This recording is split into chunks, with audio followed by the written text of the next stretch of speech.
नमस्कार और प्रेमियों को जय सच्चिदानंद। तो आज हम स्वयं की आवाज बुक में अध्याय 11 में दयालुता के माध्यम से संपूर्ण बने, इसमें टॉपिक जानेंगे समाज को बदलने की शुरुआत खुद से करें।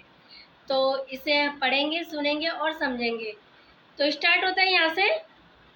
दया अंदर से शुरू होती है, इसलिए अगर हम दुनिया को एक बेहतर जगह बनाना चाहते हैं तो हमें सबसे पहले खुद को देखना चाहिए। मैं दुनिया भर में कई बार गया हूँ और मुझे अभी तक एक आदर्श समाज देखने को नहीं मिला है। मैंने जो देखा है, कभी हम आगे बढ़ते हैं तो कभी हम पीछे हट जाते हैं। यदि हम स्वयं से शुरुआत करें तो हम सोचते हैं और जिस तरह से कार्य करते हैं उसे बदलने में सक्षम हो सकते हैं, और फिर हम सबके साथ कार्य करते हैं। आगे है, प्रत्येक ईंट की स्थिति एक इमारत की ताकत को तय करती है। यदि यदि एक ईंट टूट रही है तो ये अपने आसपास की ईंटों को कमजोर कर सकती है। ये प्रभाव आगे बढ़ता जाता है, जिससे सांप की प्रत्येक ईंट पर अधिक दबाव बन जाता है। जब एक इमारत की सुरक्षा नापी जाती है तो प्रत्येक ईंट की मजबूती पर विचार किया जाना चाहिए। व्यक्ति और समाज के साथ भी ऐसा ही है।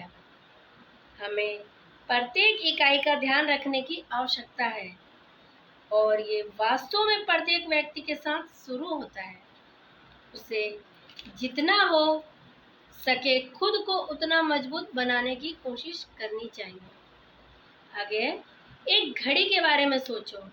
उसके अंदर बहुत से पुर्जे हैं, कुछ चलते हैं, कुछ नहीं, लेकिन एक अच्छी घड़ी में वे सभी आवश्यक होंगे।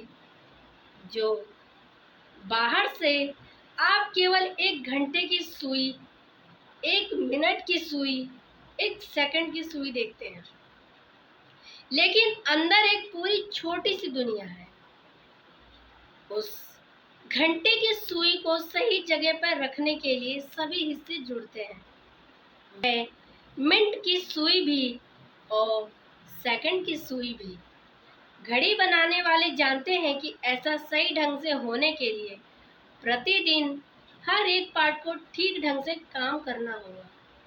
आगे है, इसे देखने का एक और तरीका यहाँ है कि आप स्क्रीन के सामने हैं और आप अंतरिक्ष के दुनिया की एक तस्वीर देखते हैं। फिर आप जूम इन करना शुरू करते हैं।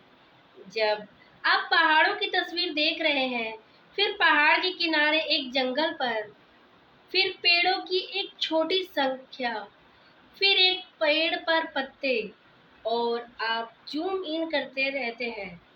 पत्तियों की तस्वीर जल्दी से रंग की बूंदों में बदल गई है और आप जूम इन करते रहते हैं जब तक कि आप 3 समकोण को नहीं देखते, एक लाल, एक हरा, एक नीला।